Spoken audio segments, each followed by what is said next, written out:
quand on fait un double leg, faut avancer là-bas. Là. Tôt ou tard, il finit par tomber. Ça marche pas, le mec, il a des grandes jambes, je vais venir pousser, venir ici. Quand je viens là, ok, je vais venir fermer. Et là, je passe sur ma clé de cheville. Un petit peu. Donc tu as des projections qui vont être liées au travail. Voilà, sur les jambes, bonne remise. Voilà, les frappes sont maîtrisées, c'est ce qu'on cherche à l'entraînement. Bonjour les amis, j'espère que vous allez bien. Aujourd'hui, je suis à Agen au club Ikigai Academy avec Jean-Marc Frignati. Comment vas-tu Jean-Marc? Merci, très bien, content de te voir. Content aussi. Pour la petite histoire les amis, Jean-Marc a été mon premier prof d'arts martiaux. Donc j'ai commencé par le judo.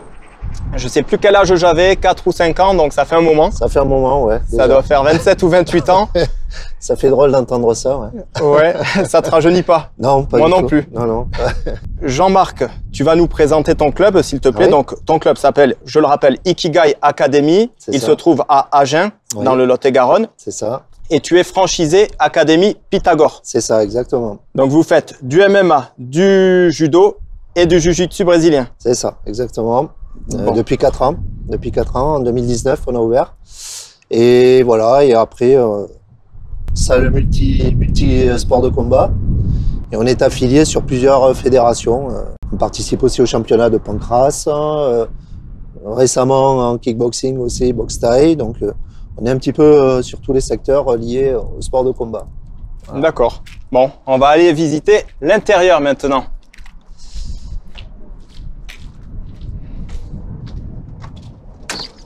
Hop, merci.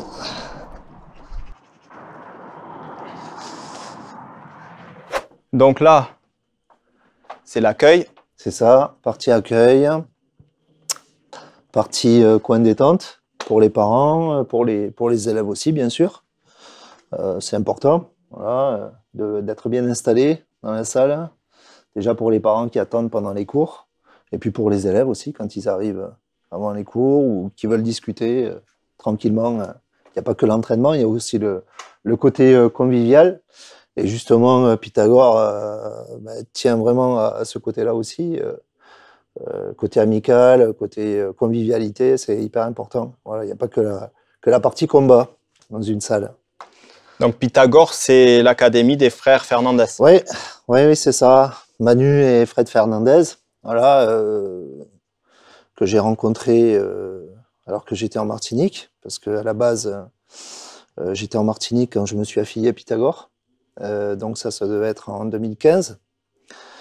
J'avais déjà mon centre de sport de combat, MMA, judo, jiu-jitsu brésilien. Et j'ai pris mon affiliation avec Manu, que j'ai rencontré par le biais de certains de ses élèves qui venaient en Martinique s'entraîner. Et voilà, puis ça s'est très bien passé au niveau relationnel. On s'est très bien entendu et depuis, je suis resté Pythagore. Voilà. Et j'ai eu ma ceinture noire de jiu-jitsu brésilien avec Manu il y a presque 3 ans. Voilà. Voilà. D'accord, super. Voilà. Alors, de ce côté, c'est les toilettes et les vestiaires. Ensuite, tu as une grande salle quand même. Hein? Ouais, on rare, hein? on a 600 mètres carrés de salle, répartis sur plusieurs tapis. Donc, on a une salle principale de MMA avec tapis de lutte, double épaisseur, pour bien travailler les projections en sécurité. Voilà, on a une chouette cage qui est vraiment agréable pour bosser, c'est une 6 mètres. Après, on se retrouve avec un dojo à l'étage de 120 mètres carrés. Il y a un tapis encore supplémentaire de 50 mètres carrés, accessoirement, voilà. Et plus un coin renfort musculaire à l'étage. Voilà. D'accord, on va aller voir ça. Ouais. Donc là, tu as des sponsors aussi. Oui, on a plusieurs sponsors, dont principalement le magasin Courir à Agen, de Julien Sarrazin. On a aussi Pôle Auto spécialisé dans la vente de voitures, réparation, et Agencement d'Espra pour les menuiseries. On a aussi J2M Consulting, Global Bureau. Voilà, ce sont les principaux sponsors. C'est des gens, des adhérents de la salle qui sont à leur compte, qui nous aident, hein, parce qu'on est une salle privée déjà. Ikigai Academy, c'est une salle privée, c'est pas une salle municipale. Qui dit salle privée dit aussi frais importants. Mais aussi, ça nous permet toute l'année d'avoir nos adhérents qui s'entraînent 7 jours sur 7, s'ils le souhaitent, du matin au soir. Voilà, avec un système d'accès illimité à la salle de 8h à 21h.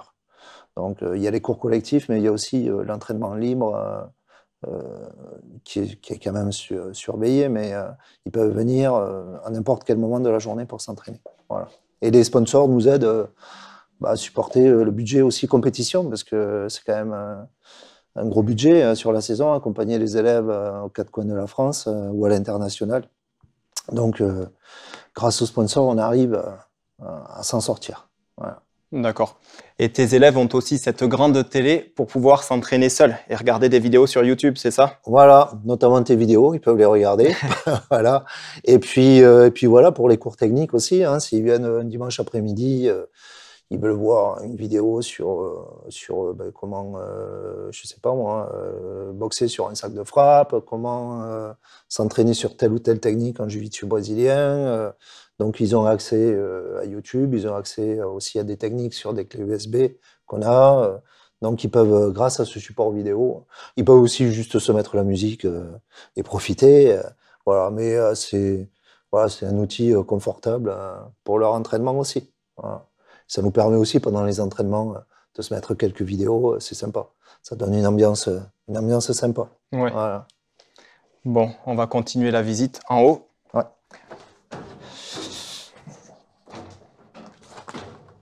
Donc ici, tu as un grand dojo. Oui. Donc on a un dojo de 120 mètres carrés. Voilà, qui est posé sur plancher. C'est des tapis 5 cm homologués par la Fédération internationale de judo. Donc c'est des tapis vraiment confortables. Et ça permet, parce que j'ai pas mal de poids lourds quand même au club, et ça nous permet de travailler sur les projections de façon agréable. Parce que si tu poses un tapis comme ça sur du carrelage, forcément c'est moins agréable à la projection. Et plus t'es lourd, moins c'est agréable. Donc ici on travaille quand même de façon agréable. On a des cours enfants aussi, c'est sécurisé, tu vois, c'est fermé, ça part pas dans tous les sens. Le dojo est vraiment super sympa pour faire les cours. Voilà. Et même quand c'est du pied-point, sur les cours spécifiques pied-point, ça nous laisse un bel espace pour s'entraîner. Voilà. D'accord. Je me rappelle, avant, c'était une salle de muscu. Ouais. Je m'y entraînais il y a longtemps et il y avait je crois qu'ici, il y avait des cours de fitness. Ouais, c'est ça, ouais. Ouais, parce que moi, j'ai collectifs. démonté l'estrade là-bas, qui était au bout, et donc on a gardé le plancher dessous, hein, puisque c'est une mezzanine. Et on a posé le tapis, et voilà. Et puis, on a un bon dojo. Ouais. On a un bon dojo, on a aussi les miroirs qui permettent de répéter, surtout en pied-point, bien répéter ses gammes. Voilà, donc on s'en sert aussi pour afficher les compètes et les résultats de chacun. Comme ça, comme il y a pas mal de groupes qui se croisent, ça leur permet aussi de voir, il y a telle personne qui a fait tel résultat, telle compète. Même si on a un groupe WhatsApp et qu'on diffuse tout, ça permet de retracer toute l'année ce qui se passe, quoi, au niveau des compétiteurs. D'accord. Ouais. Et après, là-bas, tu as d'autres tapis de disponibles. Ouais, voilà. Ça, comme on avait de la place, on a fait un petit tapis complémentaire de 50 mètres carrés. Donc, on s'en sert à l'occasion. Des fois, le tapis du haut est occupé, le tapis du bas. S'il y a 2-3 élèves qui veulent travailler quelque chose spécifique, ils viennent ici. Et après, on a un coin renfort musculaire, voilà, pour faire la prépa physique. Donc, on a mis le basique pour la prépa physique. Ici, c'est développé couché, cage à squat, soulevé de terre, le rameur concept 2 que tu as souvent dans les salles de CrossFit. Voilà, donc on fait de la prépa physique sur cette zone-là. Voilà. Et donc là, c'est pareil, c'est un accès limité. Ça fait que chaque abonné peut venir s'entraîner. Même les jeunes, encadrés, bien sûr, on sécurise la muscu surtout. Mais ils ont accès à ce coin renfort. Voilà. Et puis ils sont bien, et puis voilà, ils ont toujours pareil accès à la vidéo aussi. Même pour la muscu, ils peuvent se mettre des vidéos sur la muscu pour améliorer, tu vois, leur programme d'entraînement. D'accord. Franchement, c'est sympa. Bravo. Ben merci. Avec plaisir.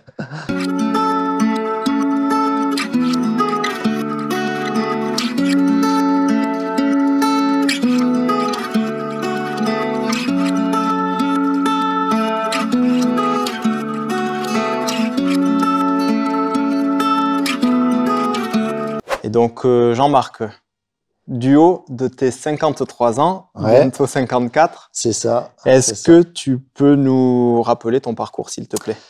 Alors, mon parcours sportif, j'ai commencé à l'âge de 7 ans le judo, au passage judo université, avec Pierre Oudanès, qui est actuellement 7e dan de judo, qui est toujours enseignant.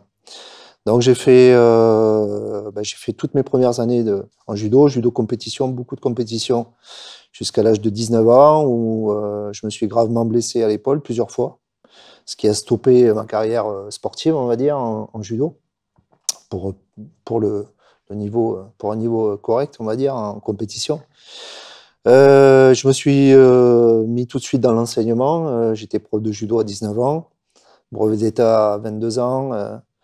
Et j'ai eu plusieurs clubs, dont toi comme élève, Anthony, à Foleiron. J'ai aussi enseigné à la Roque-Timbaud. J'ai été prof aussi au passage judo université. Donc j'ai fait pas mal d'années en tant que prof. J'avais mon club avec mes élèves, dont certains ont eu des très bons résultats sportifs. Et puis à partir de là, j'étais très curieux dans les sports de combat. C'est-à-dire que pendant que j'étais vraiment à fond dans le judo, j'aimais quand même la boxe, j'aimais le jiu-jitsu brésilien. Mais bon, après, c'était un peu compliqué pour moi de tout faire. Et sur le tard, un peu vers 33 ans, je me suis mis sérieusement à la boxe avec Ahmed Boualem, qui est maintenant instructeur à la salle, parce que à la base, j'étais son élève, et puis maintenant, 20 ans après, il se retrouve à enseigner ici avec moi. Donc j'ai fait boxe pied-point, où j'ai adoré. De là, je me suis mis au karaté avec Maître Simon, un 6e dan de Villeneuve-sur-Lot, parce que comme je faisais beaucoup de compétitions aussi en jiu-jitsu fighting, il fallait que j'ai plus un karaté plutôt qu'une boxe. Donc je me suis mis au karaté, tout en continuant le judo, bien sûr. Et de là, j'ai enchaîné sur le MMA, en commençant à donner des cours de MMA, en pratiquant le MMA. Et après, en France, à cette époque-là, quand même, c'était pas courant. On pouvait pas faire du MMA comme maintenant. C'était moins accessible. Donc, on faisait du MMA avec les moyens du bord. Et ensuite, je suis parti en Martinique, où là, je me suis vraiment spécialisé en jiu-jitsu brésilien. Parce que j'avais embauché, j'avais une salle de musculation, fitness et sport de combat au Diamant. Et j'ai embauché un prof originaire de Toulouse, mais qui avait beaucoup bourlingué en Espagne, aux États-Unis. Il avait tourné avec le team Georges Saint-Pierre. Il était black belt jiu-jitsu brésilien. C'est lui qui m'a formé au jiu-jitsu brésilien au départ. Et ensuite, ça a été Manu qui a pris le relais quand j'ai rejoint l'Académie Pythagore. Voilà. Et je me suis mis au jiu-jitsu brésilien assez tard, sérieusement, parce que j'en faisais un petit peu comme ça depuis des années. Puis en judo, j'avais quand même pas mal de connaissances déjà au sol, mais insuffisantes pour le jiu-jitsu brésilien. Et après, j'ai fait beaucoup de compètes. J'ai gagné les Europes Master en ceinture violette en 2017, vice-champion d'Europe en 2018. Après, j'ai fait des podiums France en black belt, là, en Master. Voilà. Donc, voilà mon parcours sportif, en gros. Voilà. Bah, c'est bien, bravo. Ouais, merci. Avec plaisir. Voilà. Bon, ça marche. Et là, on a Anthony Sarré qui vient d'arriver. Ouais. C'est pour ça que j'ai rigolé pendant l'interview, parce qu'il nous a perturbés, hein, Anthony? Il est en train de se changer, là. Ouais. On l'attend de pied ferme. Bon, du coup, on a Anthony qui vient de nous rejoindre. Je vais le défier, là, du haut de ses 130 kilos. Fais gaffe. Il fait 2 fois mon poids, là. Ouais, là, en ce moment, je vais me faire tuer. J'avoue, en ce moment-là, je fais plus opposition à Bouddha qu'autre chose. Non, ça va, je rigole. non, mais ça va, ouais. Là, on a repris un peu de poids, mais on va redescendre. Rapide. C'est l'avantage du Sud-Ouest. On mange bien. On mange bien, on mange très bien. Bon, ça marche. Et avant de parler un petit peu avec Anto, est-ce qu'on peut finir avec toi, Jean-Marc, sur ton club? Oui. Donc, qu'est-ce que tu proposes exactement, en entrant dans les détails? Alors, en entrant dans les détails, on a plusieurs disciplines. Donc, on a le jiu-jitsu brésilien, cours adulte, cours enfant. Donc, des cours toute la semaine. On a le MMA, même chose, cours collectif en semaine, pour adultes, pour enfants aussi. Le judo, c'est la même chose. Voilà. Et on a aussi, depuis cette année, des cours de kickboxing. Donc, on est sur plusieurs fédérations et on fait des championnats donc sur plusieurs disciplines. Certains tournent en grappling, avec la CFJJB, la Fédé de judo, la Fédé de l'AFMAF, la FFKMDA. On est vraiment sur beaucoup de compétiteurs, mais ça reste quand même un club de débutants. Hein. On n'a pas des professionnels comme Anthony qui s'entraînent. Voilà, ça reste des amateurs qui aiment la compétition et certains sont titrés, champions de France à leur niveau, hein, que ce soit en ceinture bleue, en jiu-jitsu brésilien ou autre. Mais voilà, je pense que c'est une académie, on va dire, pour décoller, voilà, pour se mettre dans le système, pour pouvoir s'entraîner sérieusement, parce que la salle est accessible 7 jours sur 7. Comme c'est une salle privée, ils peuvent venir s'entraîner, il n'y a pas de contrainte de planning. Donc voilà, on est sur toutes ces disciplines-là, avec plusieurs intervenants, plusieurs profs. Moi, je suis le coach principal, donc je suis sur tous les cours. Mais après, j'ai quand même des personnes qui m'aident, que des personnes diplômées, ou en formation, justement, pour passer les diplômes, pour que tout soit carré et tout soit fait correctement. Voilà. D'accord. Merci beaucoup pour toutes ces explications. Et ensuite, cette cage, tu l'as achetée où? Alors, cette cage, on l'a achetée à Dragon Sport, une société qui est à Montpellier. Très beau produit, voilà, pour si certains clubs veulent s'acheter une cage, moi je la recommande parce qu'elle est vraiment très agréable. Celle-là, c'est une 6 mètres. Ça fait 4 ans qu'on bosse dessus. Elle n'a pas bougé, elle est en très bon état. C'est vraiment, je ne sais pas ce que tu en penses, Anthony, toi qui l'as testé un peu. Si, elle est vraiment top. Ouais. Même le grillage, il est bien. Oui, voilà. Là, c'est souple, donc vraiment, c'est bien. Ouais. C'est très bien. Il est souple et solide en même temps parce que s'il y a deux gars comme Anthony qui arrivent, qui percutent le grillage, voilà, faut pas qu'il passe à travers. Faut que ce soit solide. Ouais. Ouais, donc c'est un bon matos qu'on a, un bon matériel qu'on a acheté dans cette société. Moi, j'en suis content. Les élèves, voilà. Et puis, je pense qu'au niveau du look aussi, elle est chouette. Donc, Dragon Sport à Montpellier, je recommande pour l'achat de cages de MMA. Voilà. Très bien, merci beaucoup.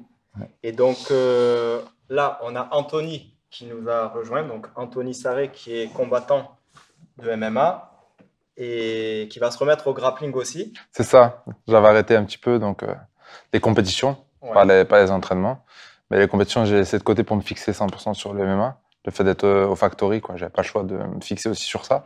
Puis sur les préparations qui sont longues aussi, donc j'avais pas non plus l'idée de revenir dans le grappling directement. Mais je pense que d'ici la rentrée, ouais, on va revenir un petit peu dans le monde du grappling, refaire les compétitions, reprendre les sensations, ça me fait du bien. Moi, ça me manque aussi, donc voilà. Puis c'est complémentaire. Voilà, par rapport au MMA, c'est très complémentaire, donc voilà, on va s'y remettre dur. D'accord. Et là, tu vas remonter au MMA Factory sur Paris bientôt? Ouais, c'est prévu. Je remonte au mois de mai parce que je combats à Hexagone MMA 10, donc le 28 juillet à Orange, au Théâtre Antique de Orange. Donc c'est devant pratiquement 10 000 personnes. Bon, il y a 10 000 places. Et sera retransmis sur RMC Sport, tout ça. Donc voilà, où j'affronterai un Sénégalais qui vient de la lutte sénégalaise, qui a gagné son année combat par KO. Donc voilà, on va se préparer dur et faire le combat.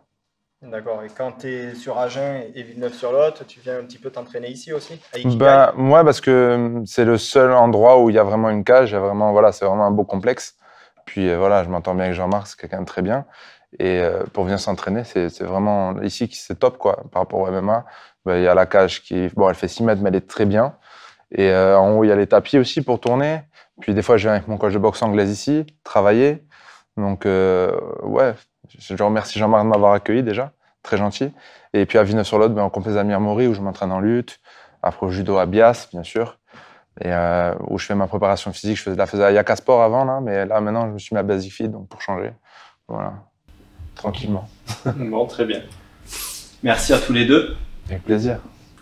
Et après, je veux voir un vrai combat entre vous deux. Et... ouais, au cas où. Pas de limite de temps. Pas de limite de temps. Non, soumission, mais avec, tu vois, une bonne guillotine, mais verrouillée. L'un des deux force jusqu'à la mort, quoi. Ouais. Alors, c'est moi qui vais forcer. J'adore. Ah oui, c'est pas mal. Ça sera un duel absolu. Ouais. Ah oui, voilà, ouais, ça fait un absolu. Ouais. Bah, moi, en plus, John Jones face à Cyril Gane, à peu près pareil, tu vois. Ouais, non. Debout. C'est vrai, elle était pas mal, la guillotine qui a été faite. Après, ça a été dommage pour Cyril, voilà, il s'est entraîné dur. Donc voilà, puis c'est que partie remise, il va revenir très fort. Ouais. Ouais, on espère. Ouais. Puis il a affronté une légende, donc qui a fait ça? Personne en France. En tant que Français, personne n'a affronté une légende comme John Jones. Donc voilà, le travail a été fait, ça a donné ce que ça a donné, il va reprendre vite et voilà, il va... Moi, je trouve dommage qu'il se soit fait descendre comme ça par les personnes, tu vois, par le public, Cyril, parce que ce qu'il a fait, c'est quand même énorme en peu de temps. Réussir à arriver peut-être à la ceinture, enfin, il était à un combat de la ceinture. Et bon, c'est comme a dit Anthony, c'est une légende qu'il a pris en face. Donc, d'accord, il n'a peut-être pas eu le niveau sur le combat, mais qu'il aurait eu. Voilà, le niveau sur le combat, c'est surtout ça. Donc c'est quand même dommage. On a la chance d'avoir un athlète français qui arrive au sommet mondial. Donc il faut le soutenir plutôt que l'enfoncer parce qu'il a eu une défaite comme ça. Voilà. Donc j'espère. C'est carrément un porte-drapeau, quoi. Oui, voilà, exactement. Ouais. J'ai envie de dire qui a battu John Jones. Voilà, donc voilà. il faut l'aider plutôt que le descendre. Et c'est pas en le descendant que ça va le motiver aussi pour aller s'entraîner, tu vois. Donc, bien sûr.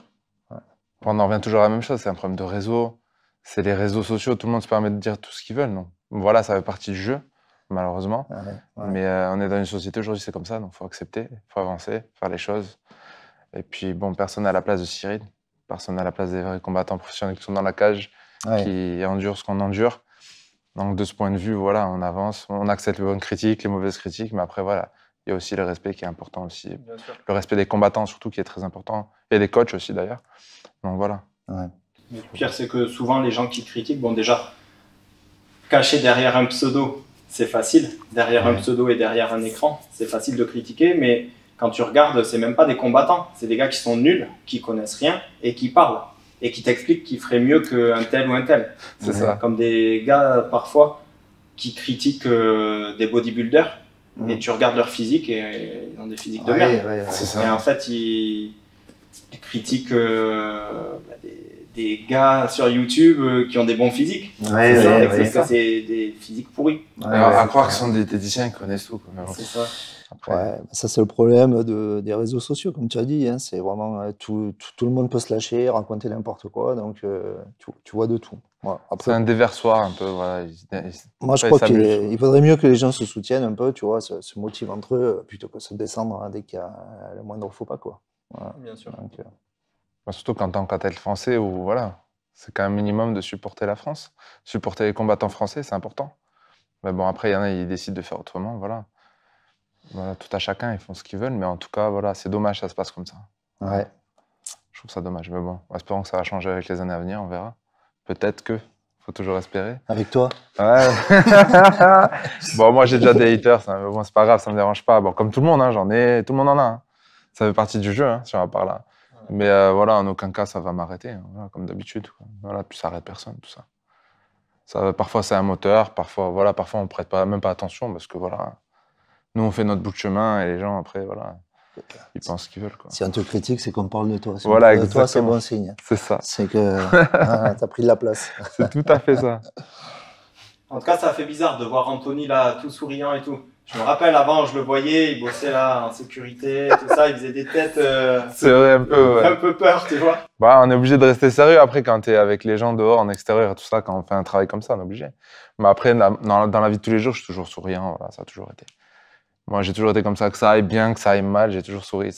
C'est mon trait de caractère, voilà. Je montre jamais dehors ce que je ressens, voilà, ça sert à rien. Enfin, ou les problèmes ou autre, tout à chacun, mais faut rester, voilà, moi j'aime bien sourire tout le temps, ça a toujours été. C'est un trait de mon caractère. Qui sûrement. Sûrement. Ça y joue, moi du côté de mon père. Ouais. Ah ouais, d'accord. Okay. Et ma mère algérienne, donc du coup, pas vu danser encore? Non, mais je sais bien danser. La salsa, là, ça va se finir en cours de salsa. Ça va finir en petit cours de salsa, un petit gros qui danse la salsa, ça va être pas mal. Bon, ben merci à tous les deux. Avec plaisir. Merci. Donc, Anto, tu parlais du single leg. Ouais, c'est ça. Ta technique favorite. C'est ma technique favorite, alors que ce soit en MMA ou en grappling, ça passe super bien. Que ce soit sur des tentatives de guillotine, que ce soit sur un changement de niveau où je prends une jambe, c'est juste la direction dont on va amener la jambe qui va mener à l'amener au sol, en fait. Mais genre, tu veux commencer genre en MMA ou... Donc en MMA, vraiment, moi, à l'heure d'aujourd'hui, je recule pas, en fait. Quand je vais attaquer sur un single, je vais feinter. D'accord? Donc quand je vais arriver, je vais feinter, je vais mettre un bras avant, ce qui va le faire reculer. Et ensuite, je vais venir sur un overhand. Quand je prends le overhand, je vais venir dans la jambe. Ici. D'accord? Donc ici, j'ai plusieurs positions, plusieurs choix, en fait. Moi, une technique que j'affectionne beaucoup, bon, déjà, j'aime ce saisi ici. Je vais venir switcher, je vais venir mettre comme un uppercut ici. Sortir ma jambe, venir monter. Mon coude va être ici, d'accord? Ensuite, sur cette technique, je vais faire doucement. Heureusement que je suis mais souple. on va le faire tomber, d'accord? Ça, c'est ce que j'aime faire, beaucoup. Ok? Sur mon combat de la dernière fois, on était ici, je l'ai mené contre la cage. Je suis ici, je lui ai mis un overhand, je l'ai collé contre la cage. Je suis venu décoller et je suis venu dans la garde après frapper. Ici, j'ai plusieurs solutions. Soit je vais appuyer ici et je vais pouvoir striker, soit je vais même pouvoir rentrer au milieu et je vais pouvoir striker en MMA, en fait. Ensuite, slicer et venir contrôler. Ok? Ou bien, ça c'est une technique vraiment de pur lutteur que j'aime faire. C'est je suis ici, je vais venir attaquer la jambe, il va tenter une guillotine. Quand il fait une guillotine, je vais décaler et je vais venir ici, mettre le genou et striker.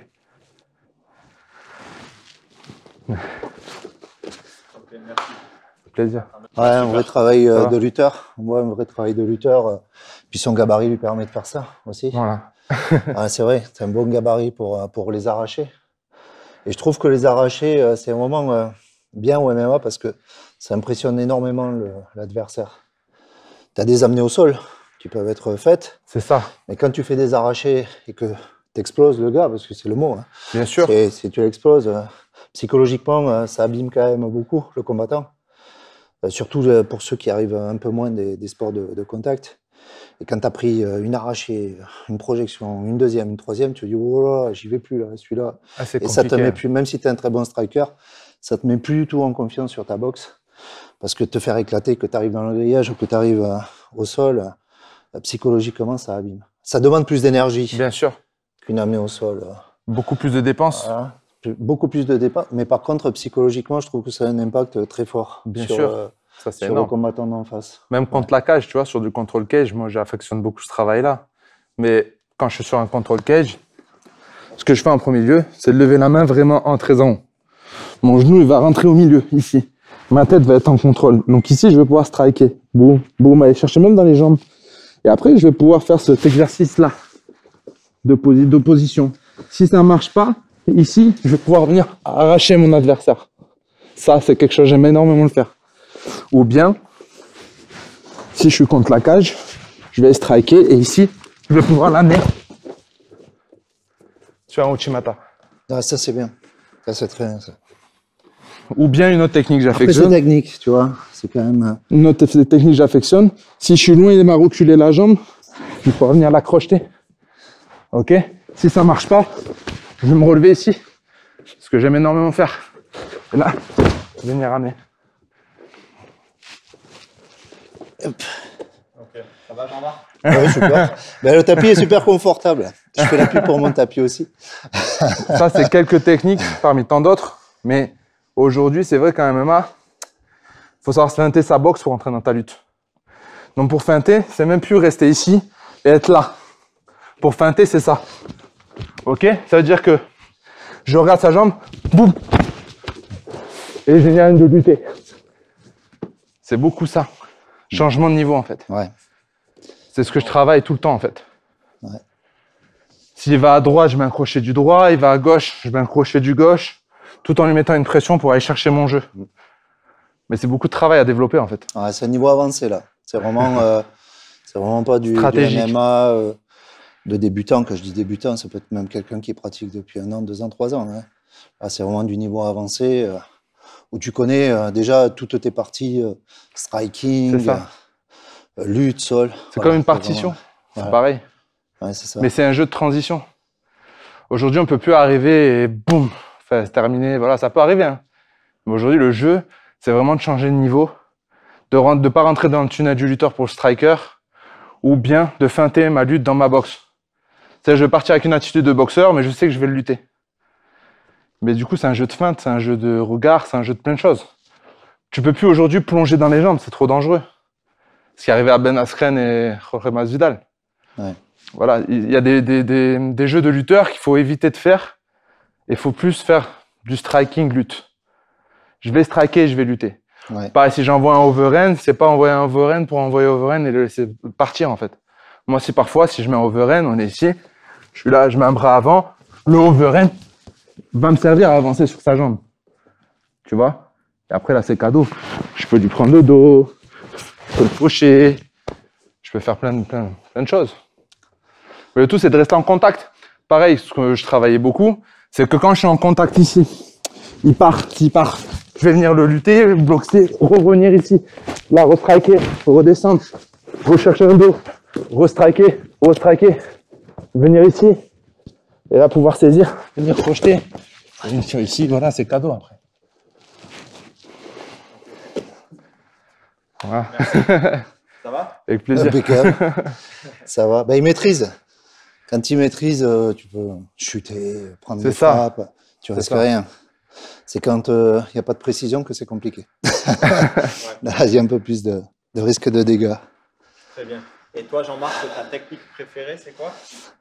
Moi, je pense que je suis un peu dans le style d'Anthony, c'est-à-dire que moi, je boxe pour lutter. C'est-à-dire que j'ai une boxe vraiment qui m'amène au contact. Et je suis pas non plus à sauter dans les jambes. C'est-à-dire que j'ai un travail de lutte qui est assez haut, sur le haut du corps. Et en fait, pendant que je travaille, pendant que je strike, j'attends toujours la bonne ouverture ou la frappe, tu vois, qui fait que clac, je suis déjà au contact. Voilà. Et après, le travail en cage control, j'aime beaucoup. Parce que là, ça me permet de vraiment travailler mon partenaire et de me l'amener. Ces derniers temps, je fais beaucoup travailler à mes élèves des enchaînements Sumigaishi et Uchimata. Je crois que tu l'as vu, Anthony, ces derniers temps. Ça marche bien. Tu as assisté au cours. C'est des techniques que j'ai du judo, mais que j'ai adaptées au MMA, dans la façon de travailler. Et c'est des techniques qui me vont bien. Voilà, moi, je ne suis pas trop à descendre, si tu veux, dans les jambes et tout ça. Voilà, je préfère travailler sur le haut, sur les déséquilibres, que ce soit au milieu de la cage ou au grillage. Et ça me va bien. Par exemple, sur ce qu'on a vu, c'est-à-dire que si là, on est au contact et que je l'ai amené ici, si sa tête est disponible, tu vois, je la prends. Là, souvent, je vais enchaîner avec un Sumigaishi. C'est bon pour toi, Anthony? Ouais. Voilà, c'est-à-dire que de là, je vais embarquer et j'arrive en position supérieure. Voilà, ça, c'est vraiment mon jeu. À partir de là, tu vois, on peut enchaîner sur pas mal de choses ou revenir sur du striking. Et après, dans les derniers boulots que je fais faire à mes élèves, parce que je fais... Bon, moi, il y a mon boulot perso, mais il y a aussi, je l'adapte sur mes compétiteurs, tu vois, je vois comment ils travaillent, je vois ce qui est intéressant pour eux, et ce qui est pas trop long non plus à apprendre. Parce que tu as des techniques... très long d'apprentissage. Voilà, je veux dire, un coup de pied sauté retourné, je vais pas leur apprendre. On fait vraiment dans l'efficace, essentiel, simple, et on l'adapte tout de suite au MMA, que ce soit productif. Voilà. Sur l'Uchimata de judo, tu vois, c'est pareil. Quand on est arrivé ici, voilà, on bossait là, tu vois, il n'y a pas de kimono. Donc il va falloir s'adapter. Par exemple, aller récupérer le bras ici. Et quand tu vas t'installer pour aller faucher, bon, ça va partir, tu vois. Je crois qu'on a tous, enfin la plupart des gars ont souvent un passé sportif dans une discipline. À part les nouvelles générations qui arrivent et qui apprennent vraiment le MMA.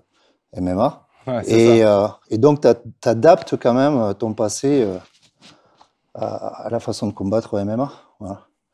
Le lutteur, il va plus facilement descendre dans les jambes. Tu vois, Anthony, il aime bien aller sur le simple leg. Moi, je vais plutôt travailler sur les... Tout de suite, j'ai une boxe qui me permet de rentrer à l'intérieur, d'aller au contact. Et puis, je travaille, tu vois, sur le haut du corps. Et ça me va bien. Voilà. Et après, la partie sol, que j'adore. Mais qui est un jiu-jitsu brésilien. MMA, faut pas l'oublier. C'est pas un jiu-jitsu brésilien pur, puisqu'il y a les frappes. Ça, faut prendre en considération. Ah oui. Le jeu, il change complètement. Ah oui. Moi, à Paris, on m'a changé un peu mon jeu parce que fallait que je strike. Il y a des positions qu'on peut pas adapter parce que le mec il peut partir. Enfin, il faut avoir une pression, striker sur ta lutte, sur tes contrôles et striker, envoyer des genoux, changer ton jeu de grappleur. Mais garder aussi ce jeu d'étranglement, de clé de jambe, clé de bras. Voilà, mais après, c'est plus compliqué parfois quand les rounds durent parce qu'il y a la transpiration. Donc, tu peux tenter des choses, mais le mec, il peut se barrer, après revenir sur ton ground and pound. Voilà, c'est un peu complexe. Il faut le faire des fois au premier round quand ça transpire pas trop. Mais des fois, c'est un peu compliqué de prendre le risque de faire les choses. Après, oui, il faut en prendre des risques, hein, bien sûr. Mais c'est vrai que moi, dans ma KT chez les lourds, j'évite de prendre énormément de risques. Je vais en prendre, mais pas énormément non plus. Il faut faire attention, voilà, ça frappe très fort. Donc voilà, il y a aussi ce risque-là. Donc c'est vrai, je vais plutôt partir sur ces soumissions, genre clé de genou, clé de talon, clé de pied, enfin voilà, kimura de cheville, ou bien des étranglements, switcher d'un étranglement sur une clé de bras.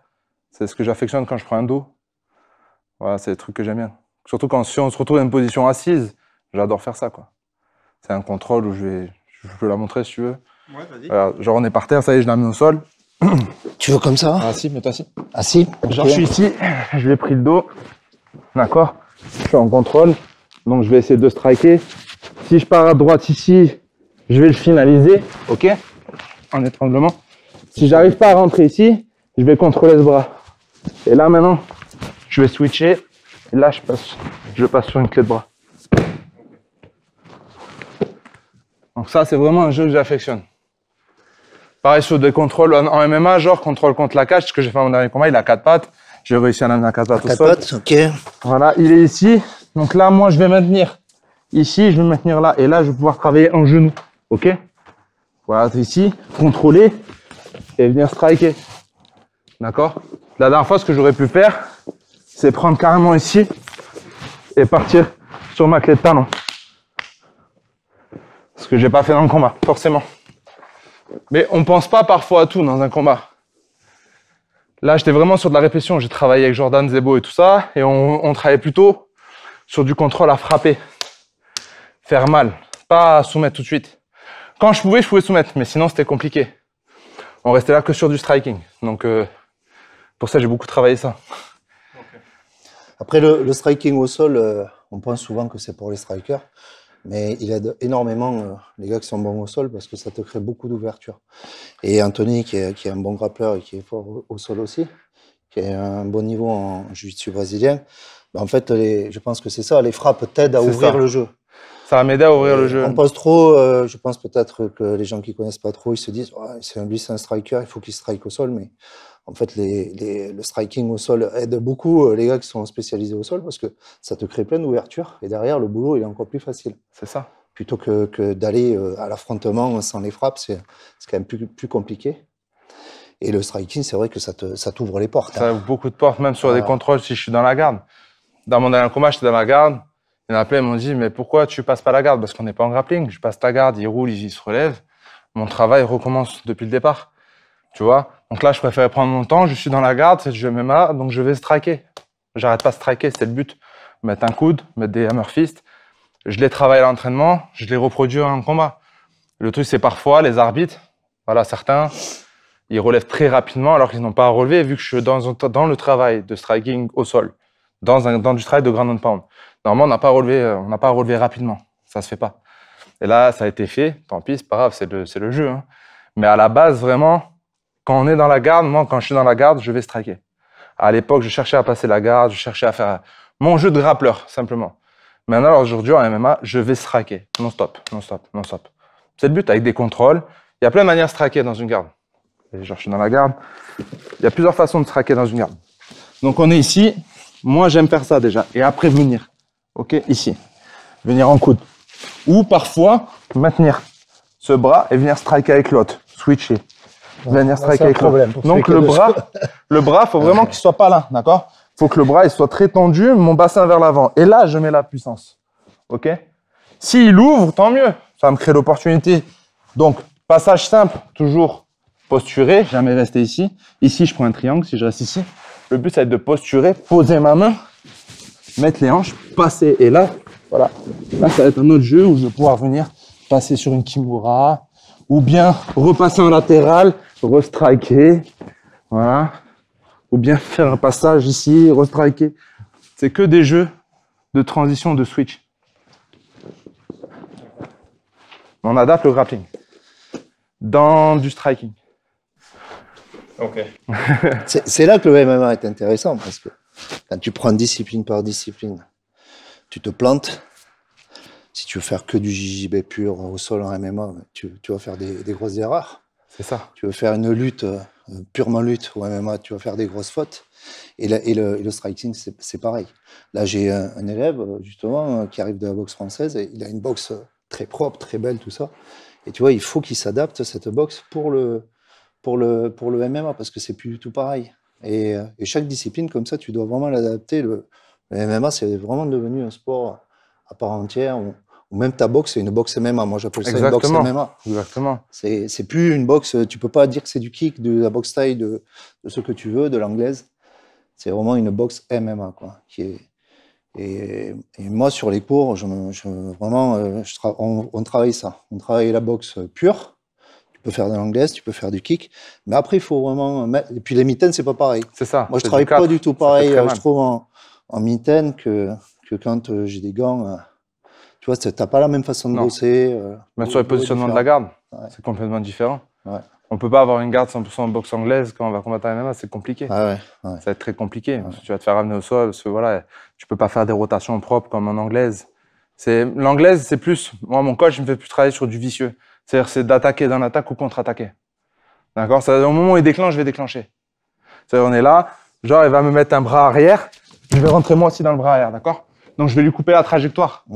Mais quand je coupe la trajectoire, je mets ce travail, je vais venir ici après, au contact. Faut toujours que ça serve à quelque chose.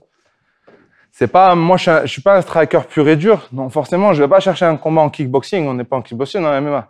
Donc, mon but, c'est de chercher à lutter. Donc, quand je vais striker, ça va être pour poursuivre mon jeu. C'est-à-dire essayer d'attraper une jambe, essayer d'attraper un dos, de me coller même en gréco-romaine. Mon but, ça va être ça. Et puis, de taper, striker. Genre, j'aime ici quand je suis au contact. Si on est ici, on est là. Il y a plusieurs solutions ici. Soit je vais venir le balayer, ce qui marcherait bien, ou balayer en avant, ou bien mettre des coups d'épaule. Ça, j'aime le faire. Ça, je suis ici, je mets un coup d'épaule, je sors, boum, je viens striker. Il a des bonnes je épaules. reviens ici. Je reviens ici après.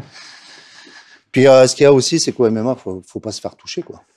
En anglaise, tu peux protéger, tu as des gros gants. Au MMA, quand tu as les mitaines combat, c'est ça. Parce que lui, c'est vraiment un combat pro. Parce que tu as certaines catégories, tu as mitaine sparring, c'est un peu plus épais. Je vois ceux qui font le championnat de France amateur, là, ils ont des mitaines assez épaisses et déjà ça cogne bien. Lui, il peut pas se permettre de prendre des grosses frappes en mitaine combat pro. Hein, parce que là, tu es vite ouvert, l'arbitre peut vite t'arrêter, même si tu es bien, même si tu es encore frais pour combattre. Donc tu peux pas te permettre de prendre des grosses frappes, te faire toucher. Il faut éviter de se faire toucher le moins possible. C'est ça, exactement. Après, c'est plus dur, c'est compliqué, hein, parce qu'ils sont très bons en striking. Il faut juste avoir ce jeu, justement. Moi, je pars du principe aujourd'hui, j'ai changé mon jeu grâce au MMA Factory, grâce à Fernand, grâce à tout ça. Mais c'est vrai, c'était vraiment, avant, je restais vraiment ici, quoi. Vraiment, c'était mon défaut, je suis là, voilà. Vas-y, et là, je vais chercher à rentrer. Maintenant, je suis plus sur ça. Donc, du coup, en fait, le striker, il dit quoi? Il va aller dans mes jambes ou il va aller me striker? Donc, c'est plutôt, c'est un jeu.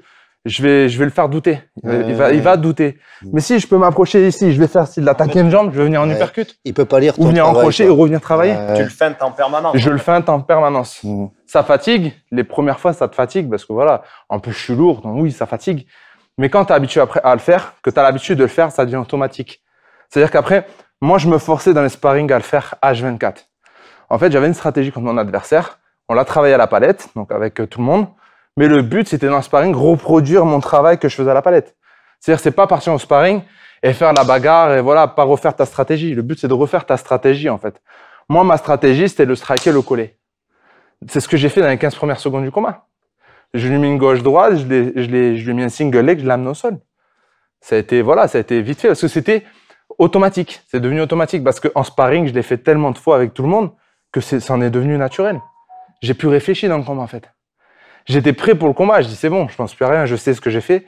J'ai travaillé. Mon corps, il sait où aller. Je sais où je vais le diriger. Là, l'erreur que j'avais faite à l'avant-dernier combat, c'était de reculer parce qu'il faisait 2 mètres. Voilà, c'est toujours pareil. Je recule, je lui donne l'opportunité de me striker. Le but, c'est de prendre directement la cage. Je prends le sang de la cage, je l'amène là où je veux l'amener. Ouais, c'est bon. C'est ça le but. C'est vraiment un point important, ça. Il faut savoir se servir des angles de la cage. Parce que celle-là encore, elle fait 6 mètres, mais dans les cages officielles, elles sont grandes certaines. Donc c'est compliqué de fermer, de cadrer ton adversaire. C'est pour ça, d'où ce jeu de feinte non-stop. C'est-à-dire, il va à gauche, boum, il va à droite, boum, hop, je vais le chercher, je vais le chasser en fait. Ok. C'est un jeu de chasse, c'est un jeu de, voilà, c'est pas rentrer non plus dans le tunnel du lutteur pour éviter de prendre des coups de genou ou des uppercuts. Voilà, c'est-à-dire monter bien les mains, être hermétique, bouger le bassin, non-stop, c'est créer l'incertitude non-stop. Ça, c'est un travail de longue haleine. C'est vraiment un jeu, c'est le même, c'est une question stratégique, c'est un jeu d'échecs, voilà, c'est hyper complexe. Si tu vas pas dans les bons clubs, certains professeurs vont être très bons, mais ils vont pas montrer ce travail qui est nécessaire au MMA aujourd'hui. Ce que fait Fernand, genre, c'est vraiment nécessaire. C'est important, ça peut changer le jeu de quelqu'un et ça peut lui permettre de gagner ou faire de beaux combats. C'est surtout ça qui est important. Donc c'est pour ça qu'aujourd'hui, j'ai appris à avoir cette stratégie, en plus d'avoir été à 9 ans chez Verdum, voilà. Et ça m'a permis d'évoluer, voilà. Je continue d'évoluer. Ça s'est vu dans mon 3e combat professionnel, ça va se voir dans les autres, parce que c'est une évolution constante, le MMA. C'est, voilà, de chaque année, tu évolues, tu prends des mecs, c'est en prenant des combattants, en combattant souvent, que tu t'améliores. Que tu gagnes ou que tu perds, le but, c'est de prendre des mecs durs aussi, c'est important. T'as du sparring de qualité aussi maintenant. Ouais, là-bas, j'ai énormément de sparring de qualité, ça m'a permis beaucoup d'évoluer, voilà, voilà, plus d'appréhension, moins d'appréhension. Voilà, et c'est plus, maintenant, je suis plus en confort. La cage, avant, c'était, quand j'ai commencé, la cage, c'était un peu, je me dirais, je sais pas, j'étais pas bien dans la cage. Parce que j'arrivais pas à prendre des points de contrôle. C'est-à-dire savoir comment cadrer, bien cadrer. Le mec, s'il s'échappe, t'es perdu. Sur le striking, t'es perdu. Parce que tu sais pas, sur ta lutte, tu peux être perdu aussi, tu vois. Et alors d'aujourd'hui, la cage, c'est comme ma maison maintenant. C'est-à-dire que je sais comment je vais l'utiliser. Parce que tellement j'ai fait sparring à l'intérieur, je me sens bien. C'est-à-dire que même en combat, ça fait une pression en moins aussi. Parce que tu te sens vraiment chez toi, en fait. Tu dis, t'es à la maison. Voilà, je suis chez moi, je rentre dans la cage, c'est comme à la maison. Mais ça, c'est un travail de longue haleine. Voilà, c'est avoir la confiance. Tout ça, c'est un travail de longue haleine. C'est vrai aussi que ce travail de cage, c'est vraiment spécifique au MMA. Alors, tu as certains clubs qui n'ont pas les moyens de se payer une cage, des associations sportives, hein, mais sans ce boulot-là à la cage, tu es perdu. Le jour où tu as un combat, tu es perdu parce que tu n'as pas tes repères. Et si tu es habitué à faire sur un tatami, dans un dojo, tu vois, tu n'as pas ces repères. Tu connais, Anthony, tu as 6 mètres, tu as 10 mètres, c'est pas pareil. Il faut vraiment avoir ce... Pendant que tu combats, il faut quand même que tu aies l'œil, tu vois, pour savoir où tu es, tes repères dans l'espace. Et puis après, tu as un travail vraiment spécifique au grillage. C'est ça. Qui est vraiment, que tu peux pas retrouver avec des cordes sur un ring. Et avant chaque combat, tu prends tes marques, tu vois. C'est-à-dire qu'avant chaque combat, la veille, tu peux monter dans la cage, voir comment elle est, prendre tes positions. Si elle est petite, tant mieux, parce que ça va favoriser le travail d'un lutteur, donc mon travail, ça va plus se favoriser. Si elle est plus grande, ça va favoriser le striker forcément, parce qu'il y aura plus d'endroits pour s'échapper. Plus d'endroits, c'est plus grand. Ouais. Donc pour un lutteur, c'est plus chiant pour fermer, quoi. Mais en soi, c'est un jeu qui s'adapte. Il faut s'adapter là où tu es. Voilà, je pars de ce principe aussi. D'accord, merci. Il y en a un, bon.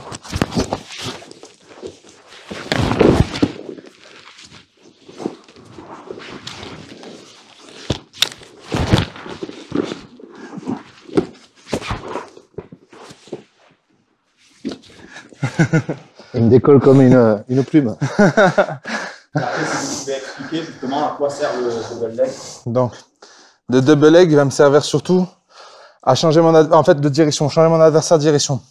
Si je suis sur un single, ça va pas marcher.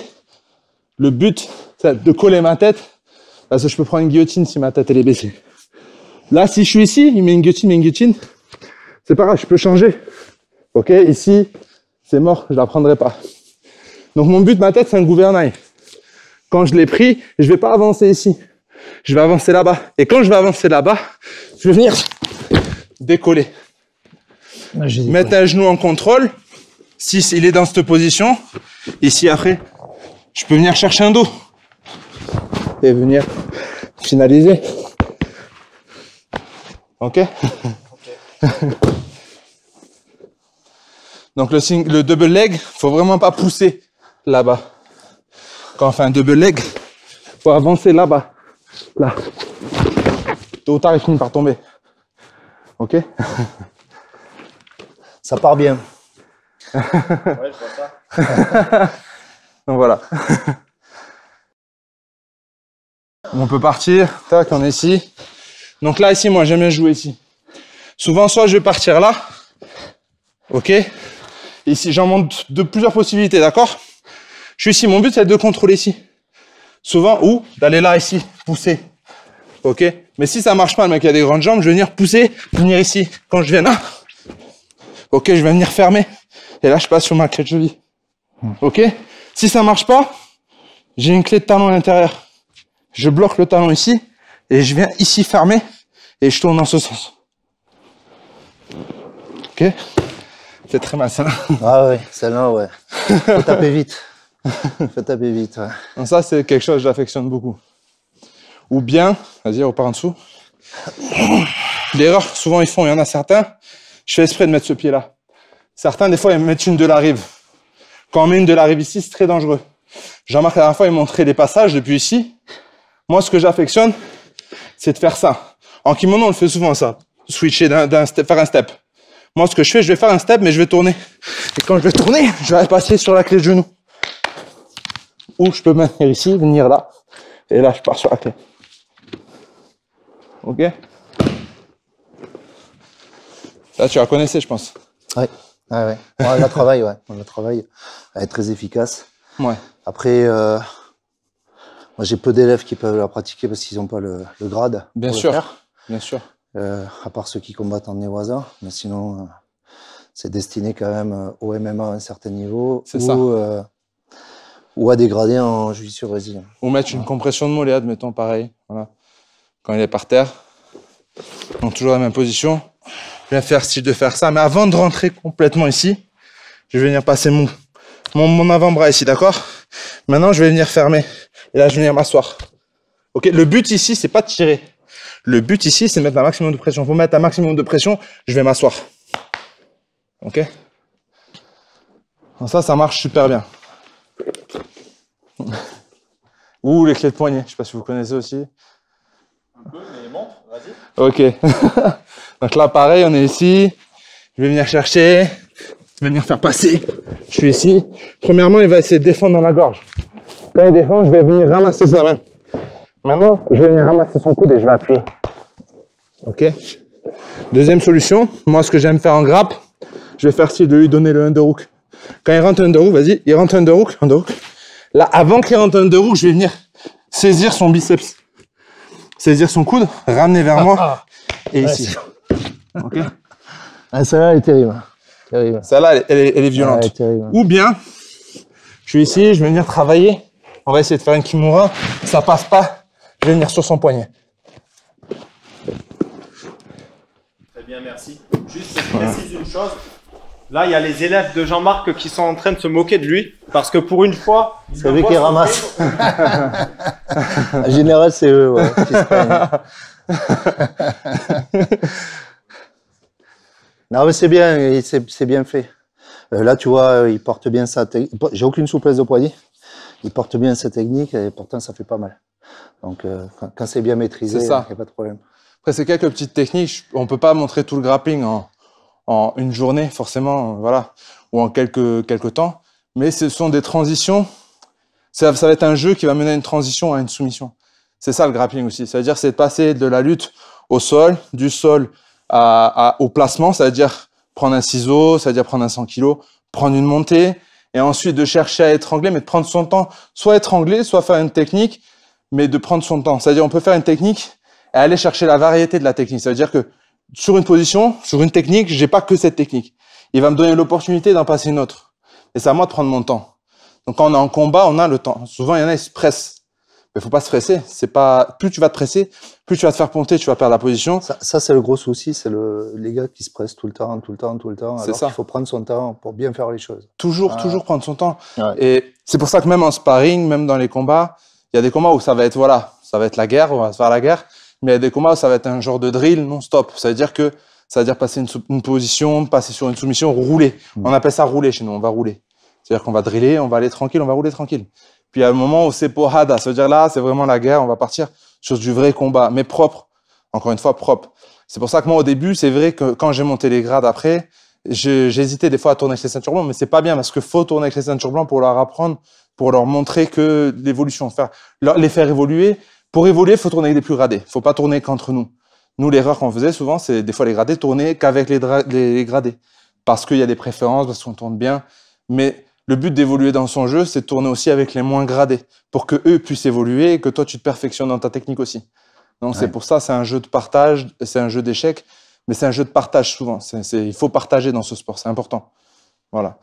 C'est pour ça que moi, ça fait 9 ans maintenant. Voilà. Je remercie mon prof José Luzatar, Ismaël Padavet de m'avoir appris vraiment le jiu-jitsu brésilien et le grappling.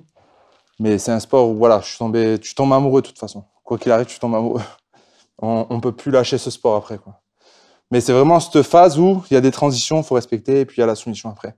Pas penser à soumettre tout de suite, quoi. Et souvent en compétition, c'est l'erreur. Ils font beaucoup. À petit niveau, ça va, mais à grand niveau, c'est-à-dire aux Europes, aux France, ou même au monde, ou aux Jeux panaméricains, là, on fait cette erreur, c'est fini, le combat, il est terminé. C'est le mec qui va être plus intelligent, il va attendre de te sweeper, quoi. Ouais. Donc c'est pour ça que voilà, faut prendre son temps. Voilà. Petit à petit, attendre des grades, pas être pressé, et chercher surtout à s'améliorer et à travailler dur. C'est-à-dire que même si on se sent bien en tant que passeur, et ben se dire que bon, maintenant je suis passeur, quand je vais passer à la bleue, ben parfois je vais me mettre en dessous. Je vais prendre le risque d'être en dessous. Ça c'est important. Parce qu'une violette, c'est quelqu'un qui a une bonne défense. À la base, une ceinture violette de jiu-jitsu brésilien, c'est quelqu'un qui sait défendre en dessous. C'est-à-dire qu'il a un jeu de gardien qui lui permet de défendre les passages de garde. Donc ça, c'est important de le faire même avant la violette, quoi. Le but, c'est toujours d'être complet. Voilà. Alors, chacun à son niveau sportif, mais d'être complet dans sa discipline. Exactement. Voilà. Très bien. Merci beaucoup. Avec grand plaisir. Merci à toi. Et à vous. Ça va? Merci. Avec plaisir. Tu vois, il est prêt pour le cinéma. De ouf. Pour les interviews, Je suis parti sur Brut déjà. Ah, attention. Avec Ragnar. Avec plaisir. Donc là, Jean-Marc, nous sommes avec tous les instructeurs du club Ikigai. Donc Sébastien, Didier, Emma et Ahmed. C'est ça. Donc est-ce que vous pouvez tous vous présenter, s'il vous plaît, Ahmed? Oui, donc je suis entraîneur à la base de full contact. Après, je me suis donc dirigé dans le kickboxing. J'ai eu un titre de champion de France il y a plusieurs années. Et par contre, je me suis mis dans le coaching très tôt. Et donc, ce qui fait que je suis sur le parcours depuis plus d'une trentaine d'années. D'accord. Et c'est mon ancien entraîneur de boxe il y a 20 ans. Voilà, Ahmed, j'ai commencé la boxe avec Ahmed il y a plus de 20 ans. Ouais. Donc, on s'est retrouvés et du coup, il travaille avec moi maintenant. Ouais. Et c'est un grand plaisir. Et vraiment, c'est un plaisir d'évoluer dans cette structure et avec l'ambiance qu'il y a ici, c'est vraiment très agréable. J'ai connu énormément de clubs dans ma vie, mais là, je m'épanouis réellement. Vraiment, c'est chouette. Et puis, la diversité des disciplines, ce qui fait que moi, j'étais habitué au pied-point. Et là, de découvrir autre chose, et c'est quelque chose qui me plaît et qui m'enchante, qui me donne envie de m'investir. Très bien. Merci, Ahmed. Avec plaisir. Emma. Bonjour, je m'appelle Emma Duprat, j'ai 20 ans. Je suis deuxième dan de judo et je suis actuellement prof au sein d'Ikigai Academy. J'ai obtenu mon diplôme de BPJEPS l'année dernière au Krebs de Bordeaux et je suis également ceinture bleue en jiu-jitsu brésilien et actuelle championne de France en nogi bleu adulte, moins 64. Voilà. Super, félicitations. Merci. Merci à toi. Didier. Didier Desprats, ceinture marron de judo, ceinture bleue de jiu-jitsu brésilien, brevet fédéral de jiu-jitsu brésilien et vice-champion de France en jiu-jitsu brésilien. Et d'Europe. Et d'Europe. D'Europe quand même. 2 podiums aux Europes cette année, en master, catégorie master. Voilà. Et j'ai 59 ans. Ouais. Félicitations et merci beaucoup. Et Sébastien. Bonjour, moi je suis Sébastien Martès, 40 ans. J'ai un brevet fédéral premier degré en grappling. Je suis en train de passer un brevet fédéral deuxième degré comme entraîneur en grappling. Je me suis spécialisé dans le grappling, c'est jiu-jitsu brésilien sans kimono. J'ai mon grade noir, je suis noir aussi en grappling. Et j'aide Jean-Marc, je seconde Jean-Marc tout ce qui est partie lutte, entraînement de MMA et sol. Voilà. Très bien, merci beaucoup, merci à vous tous. Donc là, tu veux faire une présentation de quelques techniques en jiu-jitsu brésilien, oui, c'est ça? Voilà, la présentation du jiu-jitsu brésilien, parce qu'il faut faire une différence entre les différentes disciplines. Parce que à chaque discipline, c'est un règlement. Ensuite, on adapte pour certains sports comme le MMA. Mais au départ, il y a quand même une base qui est très importante. Et le jiu-jitsu brésilien, par exemple, c'est un sport sans frappe, qui ressemble un petit peu, enfin, qui ressemble au judo, mais qui a un règlement vraiment différent. C'est ce qui fait la particularité du jiu-jitsu brésilien, avec quand même beaucoup d'ouverture sur toutes les projections possibles et toutes les soumissions possibles, contrairement au judo où on est quand même limité maintenant. On ne peut plus aller dans les jambes, on ne peut plus attraper le pantalon. Certaines soumissions sont interdites, alors qu'en jiu-jitsu brésilien, c'est très libre. Si tu veux, je peux faire une petite démonstration de tous les styles de projection qui sont autorisés. Bien sûr. En jiu-jitsu brésilien. Et après, on pourra voir un petit peu. Donc, tu as des projections qui vont être liées au travail, voilà, sur les jambes. Des techniques, voilà, d'arracher. Tu peux avoir des techniques de soumission style Sumigaishi ou Tomoe-nage. C'est-à-dire que là, voilà. Tu peux avoir des techniques liées juste au balayage, tout simple. Voilà. Après, des projections classiques que tu vas retrouver au judo. Et donc, tous les types de projections sont autorisés. Tu peux avoir des contres. Je ne vais pas le faire sur Emma, mais tu peux avoir des projections. Je vais le faire doucement, voilà, en rotation, voilà, clac, voilà. Donc, pratiquement, à part certaines projections dangereuses, forcément, sur les cervicales ou autres, sinon, tous les types de projections sont autorisés. Ensuite, on a un système de points au sol. C'est-à-dire que debout, de toute façon, toutes les projections ne seront validées qu'avec 2 points. Et ensuite, arrivé au sol, voilà, je ne vais pas expliquer le règlement parce que ça serait trop long, mais l'idée c'est souvent de travailler ces contrôles, quels qu'ils soient, sur les montées par exemple, voilà. Et après le travail va être essentiellement basé sur des soumissions. On va essayer de terminer le combat avant la limite. Donc tu as des soumissions à base d'étranglement, tu peux avoir des soumissions sur par exemple un juji. Voilà, où tu vas bosser sur le bras. Tu peux avoir un étranglement style triangle, voilà, où tu vas aller étrangler avec les jambes. Voilà, pareil. Tu peux avoir des clés de jambes à partir d'un certain grade. Là, ça va être à partir des ceintures marron. Voilà, où tu vas bosser, on l'a vu sur les clés de genoux. Voilà, et à partir de la ceinture blanche, tout ce qui est clé de cheville dans l'axe. Donc dans l'axe, pour respecter la sécurité du partenaire, éviter des rotations sur la cheville, sur le genou, sur les hanches. Donc sur les clés de cheville, voilà ce qu'on retrouve très souvent pour terminer le combat. Donc la particularité du jiu-jitsu brésilien, c'est vraiment un travail très libre. On peut travailler debout, on peut travailler au sol. On recherche les contrôles, on recherche les soumissions très variées. En fonction des niveaux, il y a de plus en plus de soumissions autorisées. Des clés de poignet, par exemple, des compressions musculaires. Voilà. Et après, c'est tout ce travail-là, on le retrouve sur le MMA, voilà, où on peut exploiter tout ce qu'on a vu au jiu-jitsu brésilien. D'accord. Si tu veux, on peut faire un tout petit combat. Oui, par contre, juste avant de continuer, s'il te plaît, est-ce que Anthony peut venir? Parce que je vois qu'Anthony rigole là de derrière. Et est-ce que Jean-Marc, tu peux le faire souffrir, s'il te plaît? Ouais. Montrer une technique. La technique que tu n'as pas voulu montrer fort sur Emma, la faire un peu plus forte sur lui. Laquelle? Oranage? Non, je ne fais pas Oranage. Non, attends, celle-là. Si tu veux. Ah non, mais c'est. Hey, t'as inversé les rôles là. Triche pas, Anto. Non, je peux pas lui faire ça. Je peux lui faire une arrachée parce qu'il est quand même costaud. C'est pour voir, même sur un poids lourd, je te renverse tout simplement avec les hanches. C'est-à-dire que quand tu as saisi, voilà, tu peux hop, et amener au sol. Tu vois, Anthony est quand même beaucoup plus costaud que moi. Et malgré ça, tu peux quand même faire des arrachés sur du solide. Voilà, sur du solide. Du poids lourd bien costaud. Voilà. Merci beaucoup. Ouais. Merci Anthony. Mais je t'en prie. Tu vois, si tu veux rire, méfie-toi. On peut faire, si tu veux, un petit combat comme ça, tranquille. Oui, bien sûr. Alors, Je t'en prie. Clément qui revient de 3 semaines au Japon, d'ailleurs, qui est allé se promener là. Ouais. Il a eu une petite expérience encore dans les arts martiaux. Il est vraiment débutant, ça fait pas longtemps qu'il pratique à la salle. Et avec Emma, vous faites un petit combat très souple, juste pour montrer un peu tout ce qu'on peut travailler en jiu-jitsu brésilien. C'est pas l'opposition qui m'intéresse, c'est le partage.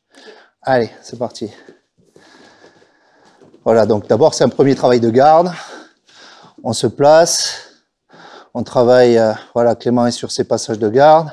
Emma travaille ses positions et prépare, j'imagine, soit un tomoe-nage, soit un triangle. Voilà.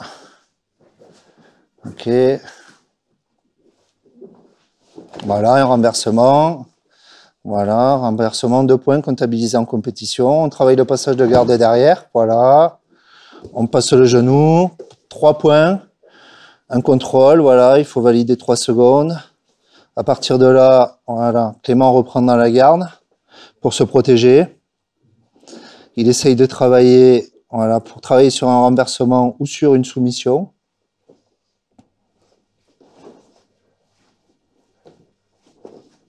Vas-y. Ok. Palo. Vous arrêtez le combat. Vous saluez correctement.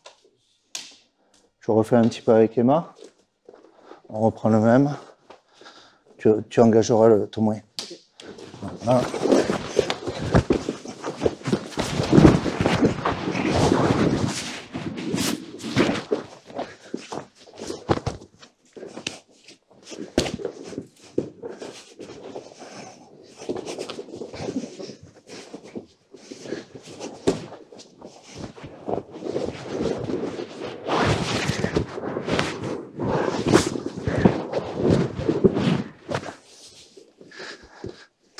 Travaille ton triangle. Voilà, position de triangle, de soumission.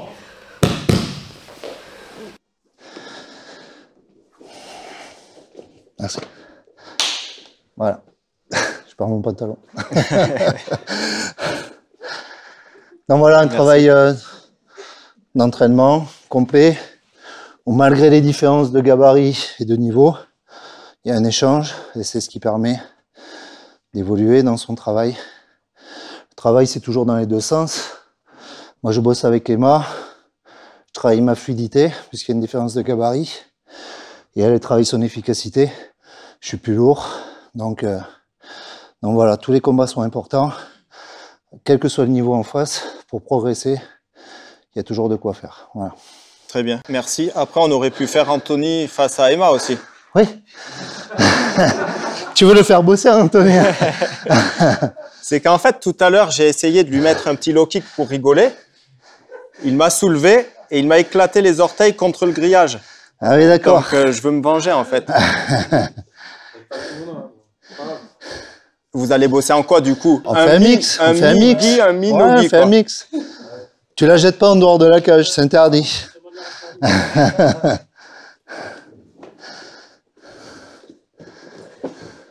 Voilà, un travail de gardien d'Anthony qui enchaîne directement sur une clé de jambe, clé de talon, voilà. Emma, tu tapes assez vite, hein, tu t'abîmes pas le... Voilà, merci. Ok, on reprend. Allez, démarrer debout. Voilà, donc il vaut mieux que tu le contournes que d'essayer de l'arracher. Voilà, une technique. Ok. Voilà, dip. Voilà, travail souple, Emma, travail souple. On n'est pas à la compète. Voilà, travail sur la de l'arriva. Une défense, Anthony travaille, voilà.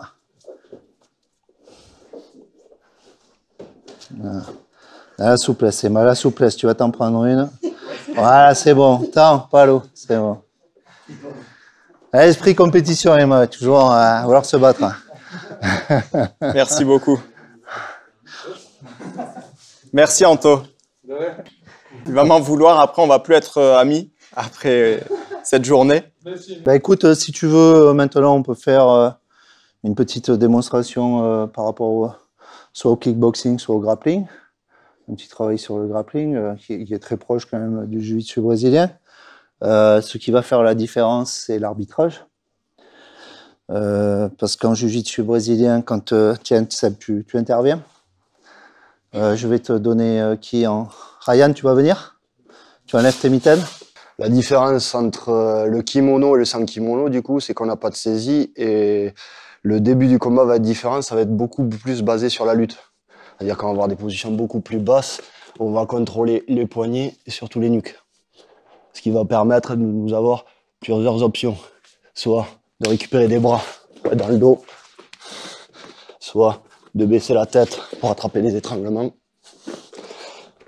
soit directement de baisser les mains pour aller attraper les jambes et pour pouvoir faire chuter, pour prendre les contrôles. Après, la différence en grappling, c'est qu'il y a une différence entre la fédération de lutte et la fédération de JJB. C'est-à-dire qu'en lutte, en fédération de lutte, si on s'assoit, on prend 2 points. En jiu-jitsu brésilien, vous pouvez vous asseoir en fédération de jiu-jitsu brésilien. Donc ça se base plus sur la lutte. Ouais. Voilà. On est obligé de lutter au départ. On est obligé de lutter. Ouais. Une lutte debout. Voilà. Alors qu'en jiu-jitsu brésilien, tu vas montrer Seb, à partir du moment où il arrive au contact et qu'il touche le partenaire, vas-y. Il arrive en contact avec le partenaire, il peut s'asseoir. Là, je suis en contact. Ouais. Si je veux en jiu-jitsu brésilien, je peux faire ça, commencer le combat comme ça, sans me prendre 2 points. Ouais. En fédération de lutte, si je fais ça, en fédération de lutte, je reprendrai 2 points de pénalisation. Voilà.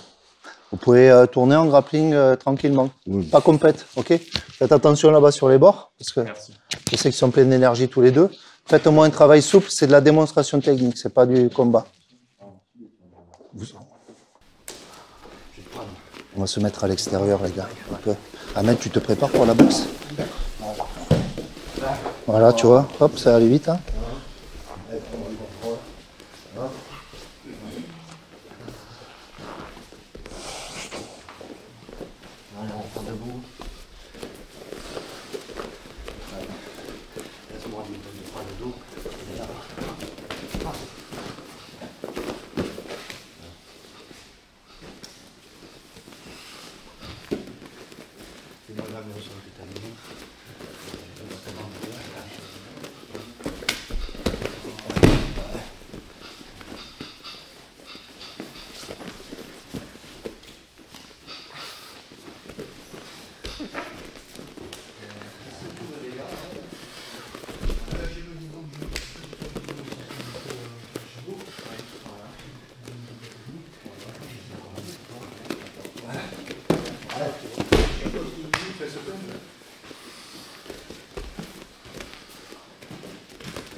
Ouais.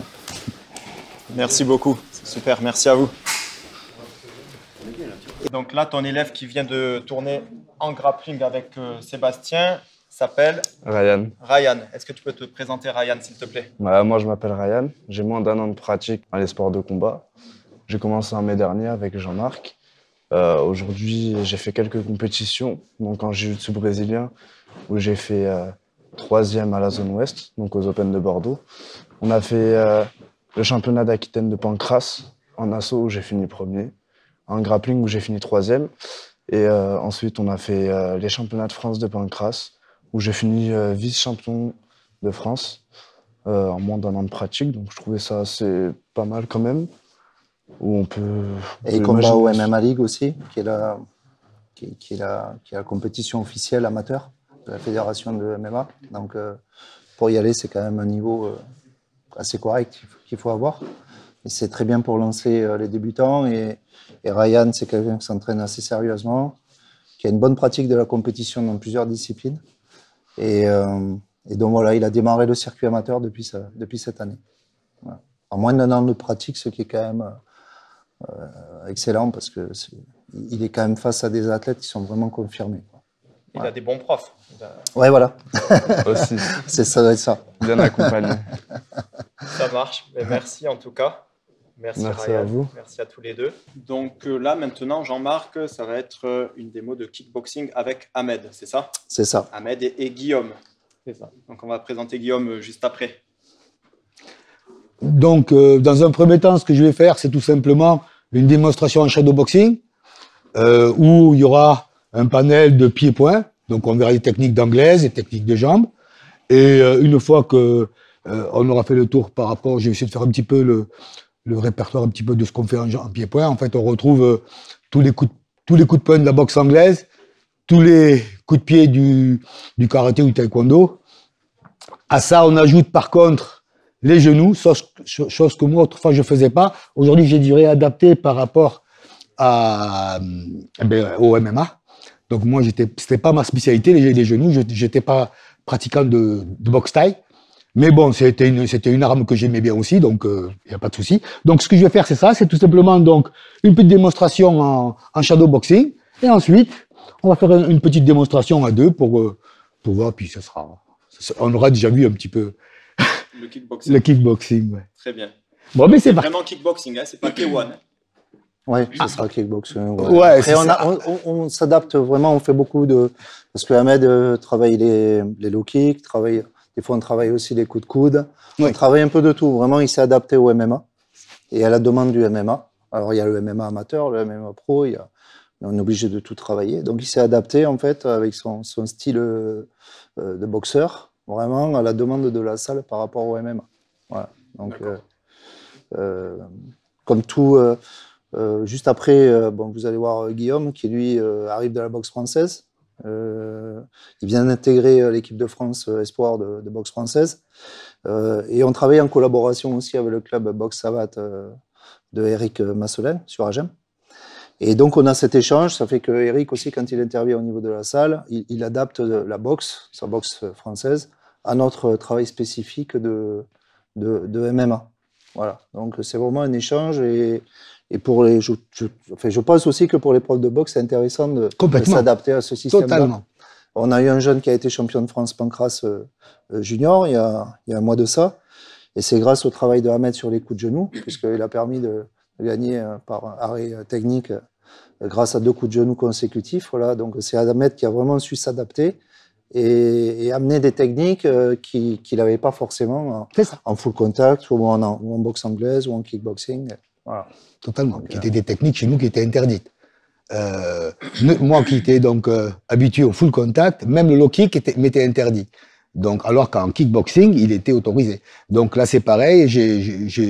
C'était une technique que j'ai affectionnée particulièrement. Et puis aujourd'hui, même le travail de genoux, de coudes, qui n'étaient pas encore une fois des techniques que je pratiquais généralement. Là, aujourd'hui, c'est quelque chose qui sont rentrés dans ma boxe. Et la boxe, c'est tout simplement intégrer des techniques au niveau cérébral. C'est-à-dire que si on les acquiert pas, on les oublie. Par contre, si on s'habitue à les travailler, ensuite, elles reviennent naturellement. Et aujourd'hui, donc, ça, et d'ailleurs, j'apprécie parce que c'est justement le fait d'avoir intégré le club de Ikigai qui m'a fait trouver ces sensations-là, dans la mesure où moi, j'étais plutôt limité à d'autres techniques. Donc là, ce que je vais faire une démonstration en shadow. Très bien. tu peux reprendre. Merci. Alors, donc, on va faire de souple. Hein. Donc, d'abord, les techniques de poing qu'on connaît, direct, crochet, uppercut, ok. Les esquives sont ce qu'on connaît en boxe anglaise, rotative, latéral, retrait de buste. Ensuite, en technique de jambes, donc le low kick, le middle kick, le high kick. Ensuite, le genou. À ça, on peut ajouter le face ou le frontal, le côté, ou le side kick, le retombant, le retourner. Donc, il y a évidemment côté de côté en retourné. Le revers qui est pas mal aussi. Ça, c'est une arme que moi j'affectionne pas mal. Et donc là, je vais mettre tout ça en enchaînement.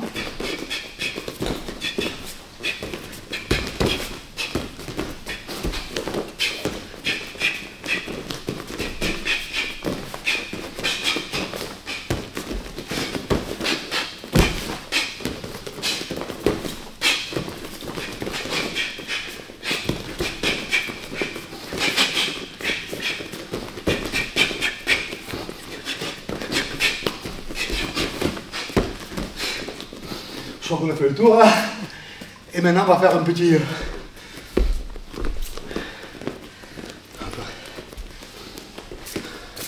en souplesse. On va travailler l'un avec l'autre pour travailler avec une opposition.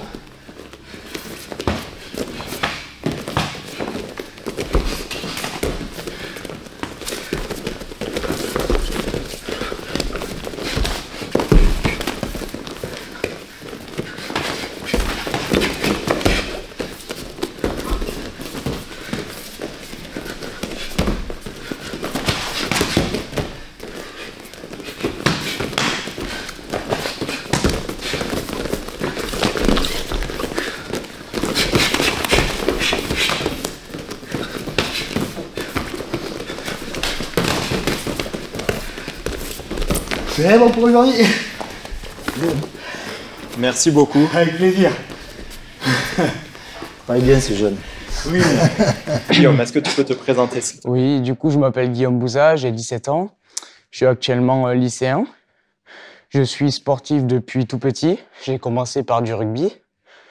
J'ai ensuite intégré des sports de combat comme la boxe française. Et par la suite, j'ai découvert un sport qui me plaisait énormément, la MMA. J'ai donc pu combiner ma boxe avec la MMA. Et j'ai remarqué qu'au jour d'aujourd'hui, depuis 5 ans ou 6 ans, le sport, je ne pouvais pas trop m'en passer. Et que j'étais amoureux des sports de combat, donc je continue comme ça.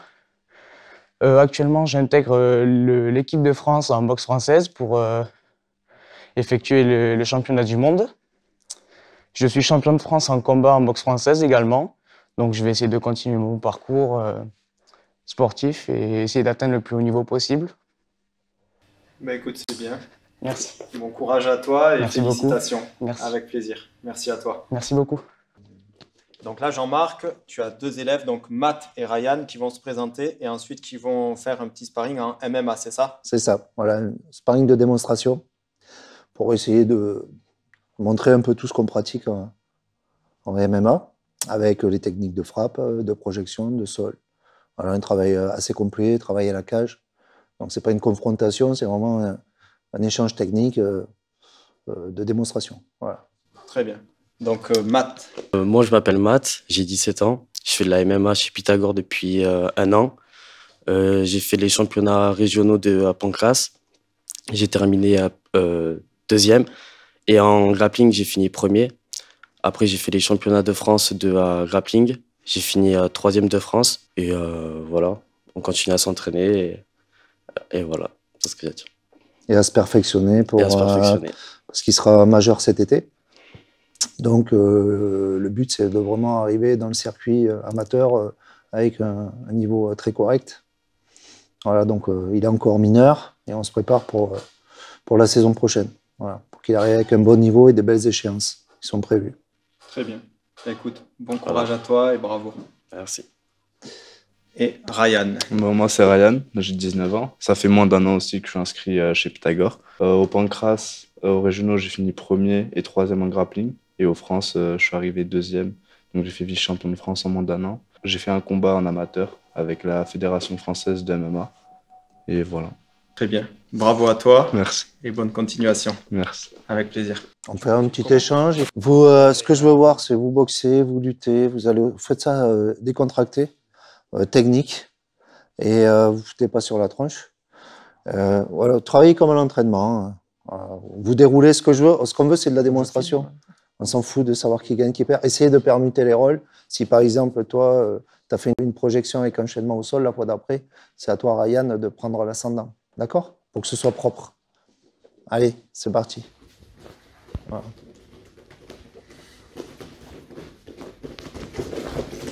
Voilà, travail à la cage direct. Une défense de mat.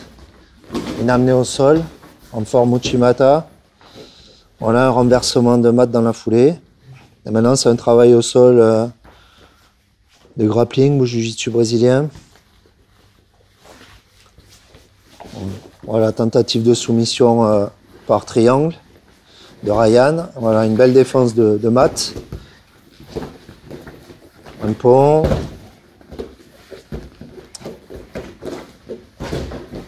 Voilà, donc le travail au sol est vraiment important pour MMA, on le voit là dans ce cas-là. Voilà, c'est ça. Un contrôle. Voilà. Voilà, tentative de soumission, voilà, en bras-tête. Très bien. On repart debout. Un premier travail de striking. Voilà où la distance doit être gérée. Voilà, très bien. Très belle saisie à la volée de mat. On travaille dans la garde maintenant de mat qui a le droit de frapper. Voilà, en même temps, on voit que Ryan a attaqué le bras de mat. Voilà, il se redresse, il essaye d'ouvrir la garde. Voilà, en attendant, il fait ses frappes.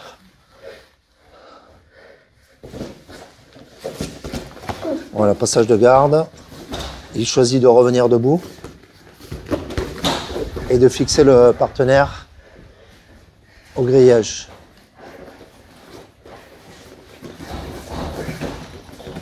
Une amenée au sol.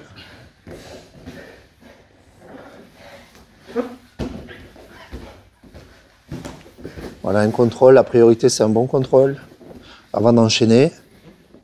Soit il partira sur une soumission, soit sur une montée. Voilà, une contre de Ryan avec un pont. Voilà, enchaîné d'une frappe. Une montée. Frappe. Contrôle au sol. Voilà, il reprend sa montée.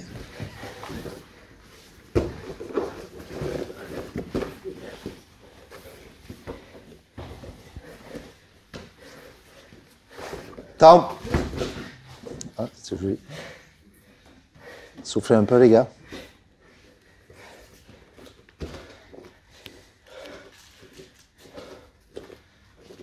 C'est bien, par contre, essayez de faire un peu plus. Le boulot est bon.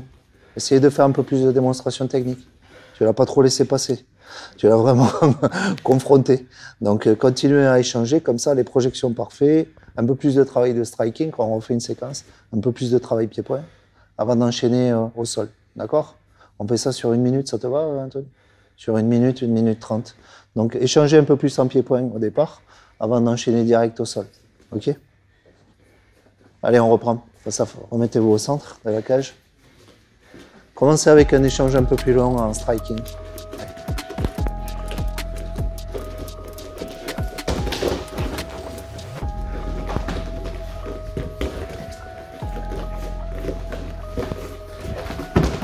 Voilà, un travail corps à corps assez rapide. Voilà. Voilà, ça c'est bien. Bonne remise.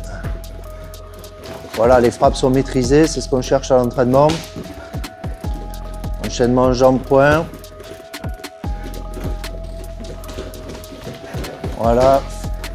Ryan essaye de fixer au grillage, c'est Matt prend le... Voilà, il a une belle amenée au sol.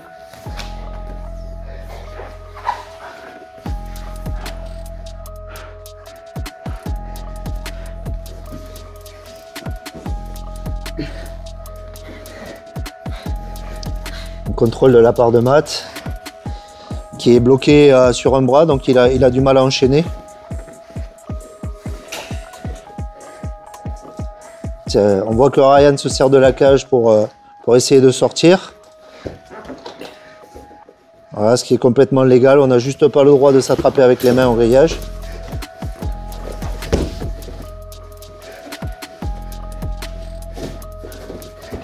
Voilà, le coup de genou. Voilà, une frappe. Une amenée au grillage. Coup de genou, amené au sol. Temps. Un échange, ils sont venus sur la planche. Bon, voilà, c'était un échange musclé. Mais c'est bien, le travail technique est correct parce qu'ils essayent de retenir les frappes. On a vu du high kick retenu, des coups de genoux retenus, des enchaînements au sol, un travail assez varié. Voilà, c'est ce qu'on recherche à l'entraînement et à la prépa des compétitions. Voilà, d'être complet le plus possible, utiliser la cage, c'est ce qu'ils ont fait. Et donc voilà, ils ont respecté les consignes. Très bien, merci beaucoup, merci à vous. Merci. Allez, vous pouvez aller vous détendre. Et donc toi, Clément, tu as rejoint le club il y a peu de temps. Oh, il y a 2 mois, c'est ça. Super, donc est-ce que tu peux nous dire ce que tu penses du club et nous expliquer ton parcours sportif? Et bien déjà, moi, j'avais jamais touché au sport de combat ni aux arts martiaux du tout. Donc, je touchais beaucoup au sport parce que je suis préparateur physique. Je suis passé par STAPS. Et du coup, ce que je voulais faire, c'était vraiment m'initier au sport de combat. Donc, ici, en arrivant à la salle, vraiment, j'ai touché un peu à tout. Donc, que ce soit MMA, jiu-jitsu brésilien, etc. Et ce qui est bien, c'est qu'au moins, je peux m'orienter vers différentes disciplines. Donc, que ce soit jiu-jitsu, là, je viens de me prendre un kim pour démarrer un peu plus en gi, etc. Et pour vraiment découvrir mieux la discipline. Et ce qui est bien, c'est l'encadrement qu'il y a pour tous les débutants. Parce que du coup, moi, je démarrais de vraiment zéro, à part l'aspect physique, mais qui peut se rattraper en venant s'entraîner ici. Donc, de toute façon, c'est super pour bien démarrer, que ce soit débutant, novice, sportif ou pas sportif. D'accord, très bien. Merci beaucoup. Avec plaisir. Donc là, Jean-Marc et Emma, vous allez montrer quelques techniques de judo et après faire un petit combat souple en judo. Oui, très bien, on peut faire ça. Super. Voilà, donc le judo, que j'appelle le judo moderne, où on n'a plus le droit d'aller dans les jambes et saisir le pantalon. Donc c'est vraiment un judo qui est avec des techniques qui sont destinées sur le haut du corps, essentiellement, pour le grip. Et bien sûr, on peut travailler sur le bas du corps, mais avec les jambes. On ne peut pas travailler avec les bras. Contrairement, par exemple, au jiu-jitsu brésilien. Et là, sur le judo, donc, le principe du travail avec le kimono, ou le gi, qu'on appelle le gi, c'est vraiment de bosser sur des techniques de projection sur l'avant. On peut travailler aussi sur des techniques de projection sur l'arrière. On peut travailler avec des techniques de balayage. Voilà. On peut travailler sur du corps à corps, qui est autorisé, c'est-à-dire que je peux venir au contact et embarquer mon partenaire à la projection, ce qu'on voit beaucoup avec les lutteurs des pays de l'Est. Donc quand même, il y a beaucoup d'ouverture. Travailler aussi à partir de fauchage, comme Araigoshi par exemple. Voilà. Donc je l'ai déjà dit tout à l'heure, on ne peut pas les saisir. Mais on peut aussi faire des contres. C'est-à-dire que d'ici, j'ai le droit d'embarquer Emma. Je ne vais pas la soulever, l'arracher. Mais je peux faire, parce que c'est autorisé, hein, je peux très bien l'embarquer en l'air et la projeter. Là, je vais juste faire une rotation. Voilà. Donc tout ce travail-là est autorisé en judo. Après, pour le sol, à la différence d'autres disciplines, le contrôle au sol. Par exemple, je fais chuter Emma, elle tombe doucement, j'ai pas marqué le hippon. À partir de là, je vais aller faire une immobilisation. Si je tiens 20 secondes, je vais gagner mon combat par contrôle. Voilà. Sur les autres disciplines, le contrôle ne suffit pas pour avoir la décision. Et ensuite, sur les soumissions, on a droit à un travail d'étranglement, quel qu'il soit. Voilà, on peut travailler sur le partenaire, avoir un étranglement par exemple avec le gi. On peut travailler sur les bras. Tout à l'heure, on l'a vu aussi avec un juji. Voilà, travailler sur ça, c'est autorisé. Pas de travail sur le poignet. Le travail sur les jambes, que ce soit en clé de genou ou clé de cheville, est interdit. Voilà, donc on va se concentrer essentiellement sur ces techniques-là. On a aussi travail de soumission avec les jambes qui est autorisé. On va le retrouver si par exemple Emma me fait un petit Uchigari ou Kouchigari. Voilà, je tombe là, pendant qu'elle est dans ma garde, je vais avoir le droit d'aller étrangler avec mes jambes. Ça c'est autorisé en judo. Voilà. Après, le judo reste une discipline hyper intéressante parce que déjà il y a beaucoup de volume de combattants. Un travail technique qui est très très riche. La culture aussi, judo, forcément, qui est très reconnue. Ça marche très bien chez les enfants puisque ça marche depuis très longtemps. Pour les enfants, c'est une excellente discipline. Et c'est un travail qui est vraiment aussi sécurisé. Par le biais qui est le kimono, les amener au sol sont vraiment contrôlés. Il y a des disciplines qui sont super, comme la lutte, où on peut perdre le partenaire, alors qu'en judo, grâce au kim, il y a vraiment un accompagnement du partenaire tout le long de la projection qui permet de sécuriser le travail aussi. Voilà. D'accord, merci beaucoup. Merci à tous les deux. Après, j'avais une dernière question. Alors, j'ai vu que vous faisiez aussi de la self-défense. Ouais. Et j'ai arrêté. Là, j'ai arrêté la self-défense. Ah, très bien. En fait, j'allais dire, il y a de plus en plus de femmes qui se mettent à la self-défense. Et une femme comme Emma, par exemple, comment est-ce qu'elle pourrait adapter? Je ne parle pas qu'elle fasse des techniques de self-défense du style Krav Maga, Pencak Silat ou autre.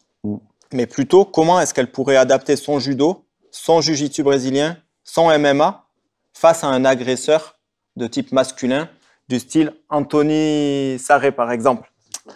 Oui, alors on va prendre moins costaud qu'Anthony. Ou alors face à Seb, par exemple. Voilà. Alors, Emma, déjà, quand on pratique une discipline de sport de combat et qu'on est compétiteur, déjà on est avantagé. C'est-à-dire que la self-défense, elle est automatiquement dans la discipline que tu pratiques. Moi, avant, j'enseignais la self-défense et le jiu-jitsu traditionnel. J'ai arrêté de le faire. Et je me suis rendu compte, en fait, en étant à la salle, que beaucoup de personnes se mettent à la self-défense parce qu'ils ne se sentent pas capables d'aller dans les sports de combat traditionnels. Et en fait, au bout de 2 mois de pratique, ils partaient au MMA. Et c'est-à-dire qu'ils commençaient avec la self-défense, j'apprends à me défendre, une saisie au cou, ceci et cela. Et en fait, ils voyaient très bien qu'au bout d'un certain temps, ce qui est important dans la self-défense, c'est de savoir subir la violence de l'agression, que tu n'as pas forcément sur des cours très techniques, avec des clés de poignet, machin. Et le MMA, tu as quand même cette violence, que tu le veuilles ou pas, dans l'action, même si c'est très sportif, mais ça reste quand même de la violence réelle. C'est-à-dire que les coups, ils arrivent vite, tu as de la défense en face, avec des gens qui savent se battre et qui savent donner les frappes. Et là, tu retrouves vraiment la self-défense. Et c'est aussi pour ça que j'ai arrêté la self-défense, parce que beaucoup commençaient par ça, en se sentant pas vraiment capables d'aller, par exemple, à des cours de MMA, et puis ils se sont rendus compte que finalement, ils étaient aptes, et que sur les cours de MMA, ils sont aptes à frapper, ils sont aptes à étrangler, ils sont aptes à lutter, à leur niveau, à lutter. Et c'est ça qui est intéressant de voir en self-défense, parce que la self-défense, c'est toujours violent. Si tu subis une agression, c'est jamais à moitié. Il n'y a personne qui t'attrape comme ça à moitié. C'est toujours celui qui va t'attraper, il va être hyper violent. Et Emma, un gabarit comme elle, ben, elle va pas aller à la confrontation physique, elle va aller directement à ce qu'elle sait faire. Par exemple, si elle le fait avec moi, si je l'amène au sol, si je l'agresse, qu'est-ce qu'elle va faire? Elle est spécialisée dans les triangles, elle travaille fort sur les triangles, elle va défendre là-dessus. C'est-à-dire que si moi, j'agresse Emma et je l'amène au sol ici comme ça, là, je fais pas gaffe, tac, ça y est, tu vois, elle m'a déjà mis une clé de bras. Voilà, là, elle est déjà sur la clé de bras. Elle aurait pu aussi travailler directement sur, voilà, je l'agresse, elle peut travailler sur un triangle. Voilà. Et là, t'as pas besoin d'avoir un gros gabarit. Quelqu'un qui fait 60 kg, qui a un peu de technique, un peu de force dans ses jambes, étrangle très facilement. Ça, c'est vraiment la technique spécifique du jiu-jitsu brésilien. On appelle ça la technique du viol, la défense du viol, où tu as le partenaire entre les jambes et tu sais te défendre grâce à ça. Mais tu es autant plus efficace si tu as pratiqué ça en compétition avec quelqu'un qui sait se défendre, qui sait comment est la technique et tu arrives quand même à la placer. Et ça, c'est une super self-défense où tu subis vraiment en phase de combat, tu pratiques en phase de combat ce que tu as appris. Voilà. Donc ça, je pense que j'ai parlé peut-être à la place d'Emma, mais c'est vraiment une situation, je trouve, de self-défense quand tu as son gabarit. En plus, Emma sait se défendre en projection, puisqu'elle pratique beaucoup le judo. Mais arrivée au sol, malgré son petit gabarit, elle est capable d'assumer physiquement. Pareil debout, si elle contourne son partenaire. C'est-à-dire qu'elle aime beaucoup aller dans le dos, Emma. Si je commence à l'agresser, arriver sur elle, voilà, elle est passée derrière, voilà, elle est ici, maintenant je suis en galère. C'est-à-dire que là, si je vais au sol, je suis mort. Si je commence à vouloir aller au sol pour travailler avec Emma, je suis mort. Donc ma seule chance, ici, ça va être de travailler debout pour essayer de m'en sortir. Je peux slammer, essayer de la jeter. Mais elle est assez gainée pour résister. C'est-à-dire que même si je vais au sol et j'essaye de lui faire mal, voilà, là, je me suis mis dedans. Là, c'est terminé. Elle m'étrangle. Voilà, quel que soit le gabarit, c'est très compliqué de résister sur une position comme ça. Voilà, la seule difficulté après pour Emma, c'est tomber sur un combattant qui est meilleur qu'elle. Voilà, là, c'est sûr que si elle se retrouve avec Anthony, bon, ça va être plus compliqué. Mais si elle se retrouve avec quelqu'un de lambda, Anthony va pas l'agresser dans la rue. Quand quelqu'un de lambda, 95%, c'est des gens qui savent pas se battre et qui vont voilà, chercher l'agression gratuite. Voilà. D'accord. Mais merci beaucoup en tout cas pour les explications. Ok. Merci Emma. Bon, en tout cas, merci à vous tous. Merci à Anthony d'être venu. Merci à Jean-Marc. Merci à tous les profs, tous les élèves. J'ai pas tous les, avec plaisir. J'ai pas tous les prénoms en tête, désolé. Et salutations à Fred et Emmanuel. Oui. Fernandez. Ouais, on les salue. On salue Manu qui est en train de valider son 5e degré à Rio, là, à l'école de la Riva. Donc, il va faire partie des plus hauts gradés français en jiu-jitsu brésilien. Et on l'embrasse. Voilà, Manu. Voilà. Super. Salut Manu. Longue vie à l'Académie Pythagore et au club Ikigai Academy aussi. Ouais. Bonne continuation à tous pour vos parcours, que ce soit en compétition ou dans l'enseignement. Ils vont me faire éclater de rire. Vous êtes chiants tous les deux. Ah, c'est la bonne ambiance du club, ça, qui est rejaillie. Voilà, c'est ça. Et bon courage à Anthony pour son prochain combat à Hexagone au mois de juillet. Merci beaucoup. Avec plaisir. Merci. Merci encore. Merci. Et là, vous gueulez os comme Emmanuel. Ouais. Je m'écarte moi pour ça. J'aime pas faire ça. Bon, allez, je vais le faire avec vous. Je fais 3, 2, 1, os. 3, 2, 1, os. Allez, merci. Parfait. Et tous les deux.